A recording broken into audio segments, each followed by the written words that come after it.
Hey, confidence is your best cosmetic. It makes everyone a little bit more attractive. So let's talk about it so you too can develop this natural makeup.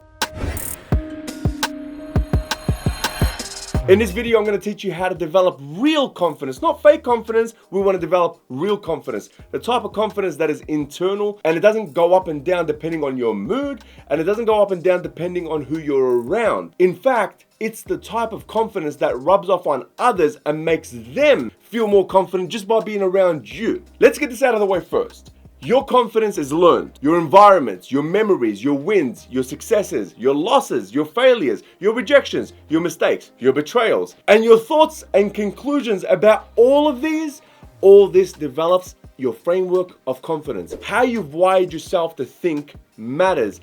And if you're not in charge of your wiring, your environment and your circumstances will wire your brain for you, because your subconscious mind never turns off. It never switches off.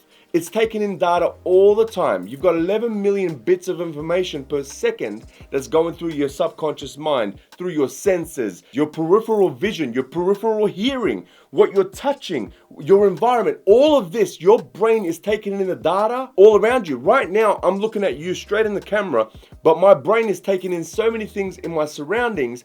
But here's the thing, my conscious mind can only take up to 50 bits of information per second.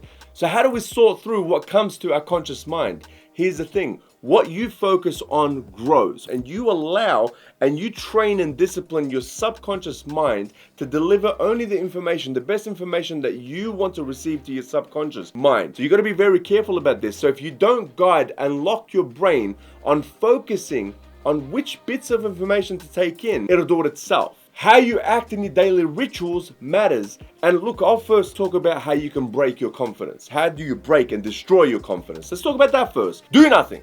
Be nothing. Let life just happen to you, not for you. Dwell in the past. Let people control your time.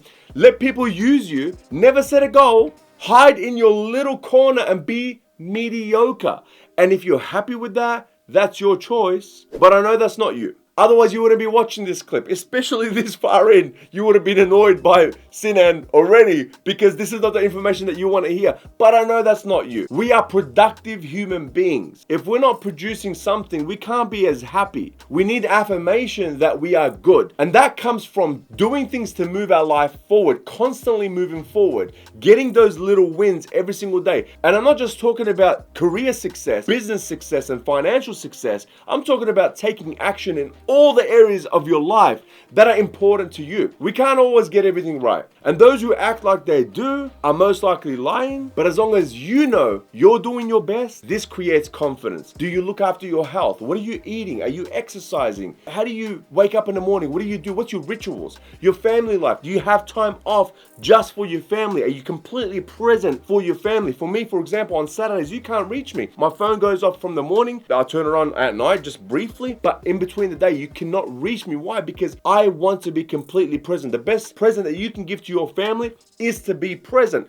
Play with your kids, be around your wife, listen to music, whatever you gotta do just to build your relationship with your family, and just do the things with love, going out for walks and going out on trips and just doing family activities. Very important. Your spiritual life. I believe there's a higher power. I believe in God. And that for me is one of my main secret weapons. And the reason for that is because if we don't believe in something bigger than ourselves, then what is bigger than us? We could end up becoming too egotistical or too arrogant about things. And that takes away humility. I believe in a higher power. Whatever you believe in, it's really nice to be able to give in to that from time to time and reflect about the beauty in life. How was everything created? And just the wind, and just be grateful and mindful about the little things in life. How about your social life? Do you keep close friends? Do you keep your tight circle? Or are you fake with people and you try to be friends with everybody, and therefore you can never be real and yourself and share your opinions? I have my few close friends that we are very alike. We share our thoughts completely. I have my friends that are spiritual friends. I have my friends that are business friends, but we get very close with certain people. I get very close in all those areas.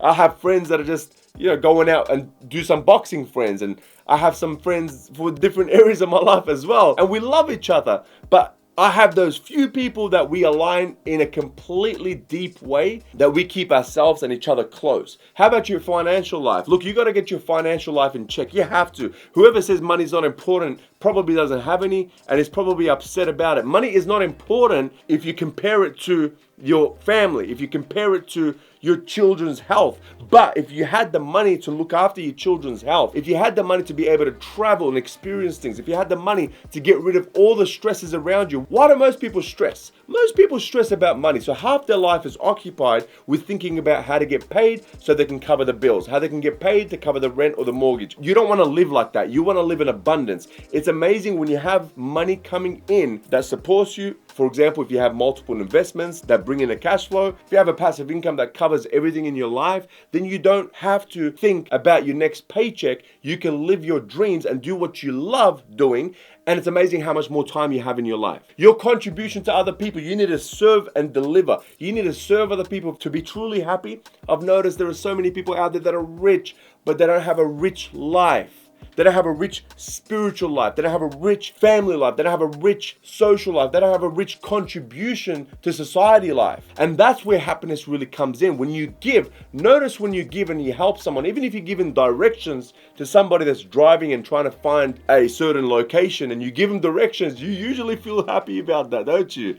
So you want to help people. I mean, I remember I used to do events and trainings with many people. And one of my favorite parts about that was to just get off the stage and just shake hands and have heart-to-heart conversations. I didn't mind who you were, man. I was just there. I was real with you. I was transparent. I was genuine and wearing my heart on my sleeve. And really, I wanted to pour into people. And what that did, me pouring into people, is really pouring into myself. I needed that to feel good about myself too. So when you donate, when you go out there and you serve and you volunteer and you do some things that help other people's lives, you will automatically feel much better. Now, this makes you happy. This makes you fulfilled. There are periods in your life of intense focus in one particular area, of course, but we don't neglect the important things in life. Life is not just about money. Life is not just about career. You have to have an overall fulfilled life. Now, here are some examples of real confidence. When you can put your head down to rest at night and you know you're the man, you know that you're the woman. Even if you're struggling, you know you will conquer. You know you will overcome. True confidence comes when you don't need to flex, but hey, you know that you can flex if you had to. True confidence is when you can be alone and speak to yourself like you are your best friend. And by the way, some of the best conversations you're going to have is with yourself, and they need to be. You've got your own back. It's when you can love with your whole heart, even when you've been betrayed. True confidence is when you help other people become confident and when you don't try to drag other people down. As Jim Rohn says, there are two ways to have the tallest building in town. One way is to tear everybody's building down. The other way is to build the tallest building yourself. And so here are some examples of fake confidence. When you're constantly flexing to try and have it over all other people. When you hate seeing other people winning. When you try to tear other people down. When you're alone and you're with your real thoughts and you don't like yourself. It's when you hate on other people deep inside. And listen, I've learned to understand these type of people when they're hating on other people. The reason for that is usually they hate themselves deep inside and they project that outwardly. They're not happy with themselves. People that are confident and happy and fulfilled and productive and they're doing great things, they're not going to sit there and spend time hating on other people. Trust me. And fake confidence is when you're only confident sometimes. I want to teach as many people as possible to become unstoppable. How to truly become confident. How to rewire their whole brain and change that story in their head. Redirect their lives towards change. Look, everyone can develop confidence. You just have to get real with yourself. You got to become self-aware about who you currently are, what you have accomplished, where you are at in life, how close you are from achieving your goals and dreams. You do have goals. You do have dreams. Even if you've given up on them, your imagination of how you want your life to be is your dreams. That's how you want it to be. And maybe you gave up on that because of certain circumstances. You don't need to. You can change that. You can tell yourself a new story. story again. Listen, if you are very far from your dreams, you need to get to know that. You need to stop making excuses for yourself, because the only person that's really listening is you, and that's damaging you. Many people prefer to live in delusion, but you are only hurting yourself. You got to get real with yourself. Then you have to make a plan. You got to make some goals, and you got to achieve little goals first. You can't achieve the big goals first. You got to achieve the little ones first. Develop some confidence with the little ones and then step up. The more little wins that you can gain, the more your perspective about yourself will change internally. This clip is to teach you how to be internally confident, not externally. I'm trying to help you. I don't care about helping you look good in front of other people. That will happen by building internal confidence anyway. But you got to look after the inside. You get things done. That's your new story. That's how you know yourself now. You get things done. You are not a talker. You are a doer. If you say it, it's going to be done. That's the type of reputation that you want to develop with yourself. It takes around 66 days to make a complete change.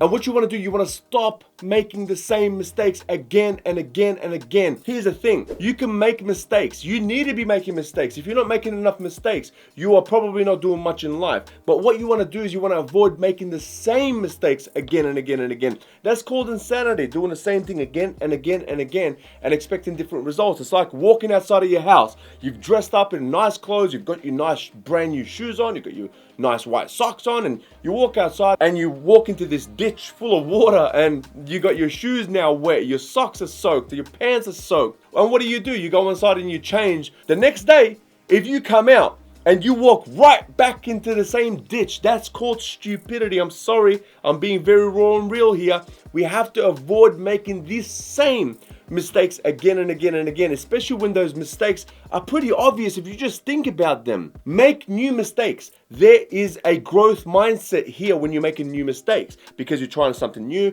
You're going to fail the first time. You're going to fail your way to the top. That's why that saying is actually true. You fail your way to the top because you're now discovering new territories, new things that you've never done before, and you're making mistakes in those areas, and you're getting fixed. You're getting fixed. When they're making a brand new car, when they're making a Tesla, when they're making a brand new Mercedes, what do? They're not gonna tell the world that they've made that car yet. They're doing test after test after test. Maybe there's a new technology. What are they doing? They're making mistakes. They're making failures. They're probably up all night. Some of the people programming and the engineers just to figure out that mistake that they made, and they can't get past that. And then they got to get smarter, wiser, try different tactics. That's what you've got to be doing, my friend. Take care of the internal working of yourself. Internally, get things done. Get better. Stop making the same mistakes. When you keep making the same mistakes, that's what tarnishes your confidence. It's an inside job. Your self-talk needs to change. 77% of self-talk is negative, by the way. What you say in your head when you're by yourself, that's very important. But your friends and your family and people around you, your loved ones, man, they are saying the worst things in their own minds. They might be smiling at you. What I want to do is be the person that helps other people change their self-talk, change the belief system and the imagery that they've got in their mind. They've got to stop that. And I think it's probably even bigger and higher than 77%, especially after what we've been through as a whole world in the last 2 years, lockdowns and so many things have happened. Negative self-talk has probably increased. Now, what I want to do is I want to help people make a goal to bring that down to 10 or 20% negative self-talk. Look, you're never going to get rid of it. It's always going to be there. And the way that you do it is you got to take care of different parts of your life. Different areas of your life need to be fixed so that you can quieten down those voices. By the way, part of the reason why our life might be a mess sometimes is because of the thoughts that are happening in our life. So our circumstances change because of the thoughts. You know, if you're thinking, I've got a bad marriage, I've got a bad marriage, I've got a bad marriage, I've got a bad marriage. Hey, look, you might end up having more of a bad marriage because you're thinking that now. I've got a bad business, my business is going to fail, my business is going to fail. That's not going to give you any energy to make your business propel and expand. It's going to decrease your business. It's going to give you all the reasons why your business isn't working. You're going to start picking up on little things. The law of attraction, remember, your brain only takes in 50 bits of information per second, so you have to discipline yourself to bring those voices down. And the way that you do that, if you have family issues, fix those. Start making a plan to fix those. Make a fix my family plan. Make a fix my finances plan. Make a fix my social life plan. fix my business plan, fix my contribution to society plan, fix my health plan. And that's how it works. When you start taking action, massive action, as Tony Robbins says, that's the cure-all. That's when your voices can start being more tamed and disciplined. But when they keep coming in and you're not doing anything about it, it's kind of hard to permanently change those. You could disrupt, you can make an intervention, come in, shut them up, but they might come back because now there's validation that you're not doing anything about it. My friend, it's hard until it becomes easy. I'll say that again. It's hard until it becomes easy. But with the latest research in neuroplasticity, we can all change. Everyone's brain is malleable. Everyone's brain is adaptable. Everyone's brain is softwired. We are not like computers. We don't have to get a new brain every year. We update our brain every single year. But we have iPhones getting released every year. We have TVs getting released every year. We have all this technology getting better every single year. And if you've fallen behind by 3 iPhones or 3 Samsungs, you feel bad, you feel laggy. Listen, do that with your own brain. You need your brain to operate in this world that we're in right now. It's running so fast. And you need to get a hold and a grip of those voices in you because they're not true. Many of them are not even true. They are ghosts that we just imagine and then they become real because we've imagined them. 85% of what you worry about never happens. I've changed so many times in my life. Guys, a close family and friends might not believe this, but I was quiet and timid until about the age of 10. I grew confidence from watching my parents leading. They were very influential. They made things happen. They were running communities. They were running seminars. They were running bookstores. They were doing things. They were doers. And I was a very strong young boy physically too. And so as I got older, my parents went through a divorce and I was very confident. I had a hop in my step at that time, but now I was angry. So I developed very bad habits. Being guided by rage caused me to make a lot of mistakes, man. And I kept repeating those mistakes, from smoking to drinking, to taking drugs. And I mean, a lot of them. I'm surprised I'm not mentally a mess right now. Maybe because of neuroplasticity. I was causing so much trouble. Not taking life seriously, this caught up to me in my early 20s and I became a very young, broken man. I was broken. And I saw so many of my friends headed down a very dark road and I had to make a choice that would determine the rest of my life, determine my future. And I knew I was gifted, but because I wasn't unwrapping my gift, it hurt my confidence. When you know you have something in you, and my friend, you know you have something in you. You know this.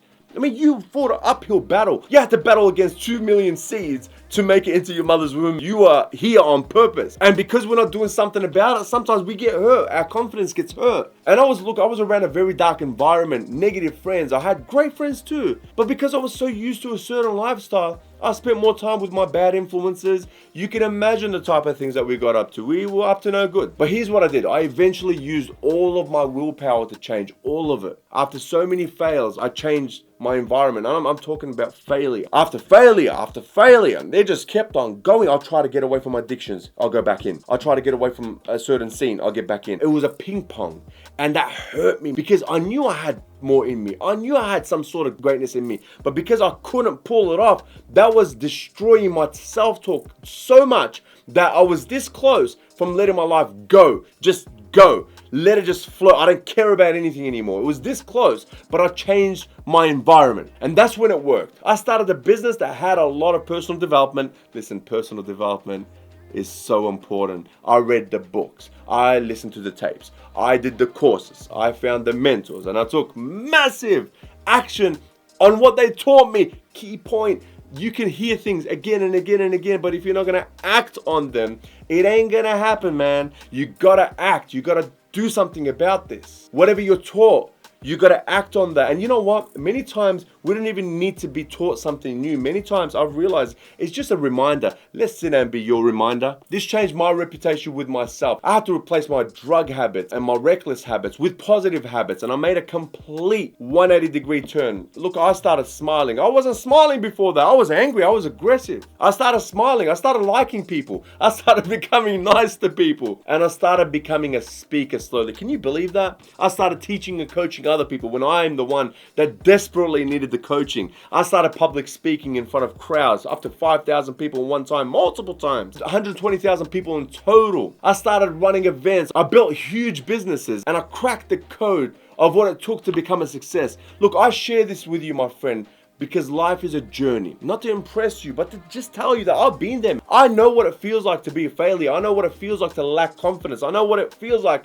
to be in pain. You will fail your way to the top. You're never going to have it easy the whole way through. You get better. It gets easier when you get stronger and you become more skilled and you have a better philosophy and a better mindset. But I've been rejected so many times to get here. I've been mocked so many times and I had to pull through. I've been hated on since forever. I've been laughed at and mocked. And maybe people are laughing at my YouTube channel right now. But because of my unstoppable confidence that I've developed, it fuels me to go even harder, to get even bigger, to get even better. In fact, I need the fuel. Thank you. I need more reasons to work harder. I need someone waiting to see me fail. When you're trying to achieve great things in life, you need to develop this kind of unstoppable confidence. We can all get annoyed. We can all get frustrated. We can all get stunned and shook up from time to time. But it's your ability to remain focused through all of that and get back on your feet quickly and win after failures and setbacks with the same amount of enthusiasm that separates you from the fake confidence. My friends, I hope this video helped you. Make sure you subscribe. Look, we got so many videos coming up. Smash the like button and comment your thoughts in the comment section. I'd love to hear from you. You can check out some of our other videos. Take care and see you in the next video. Bye-bye. Hey friend, I hope you liked the video. Before you go, make sure you subscribe to the channel and you hit the notification bell below. Like and comment in the comment section. We'd love to hear from you. And make sure you check out the other videos that we have. We're going to be releasing so much amazing content to serve you. So hey, have a great day and God bless you. Bye-bye.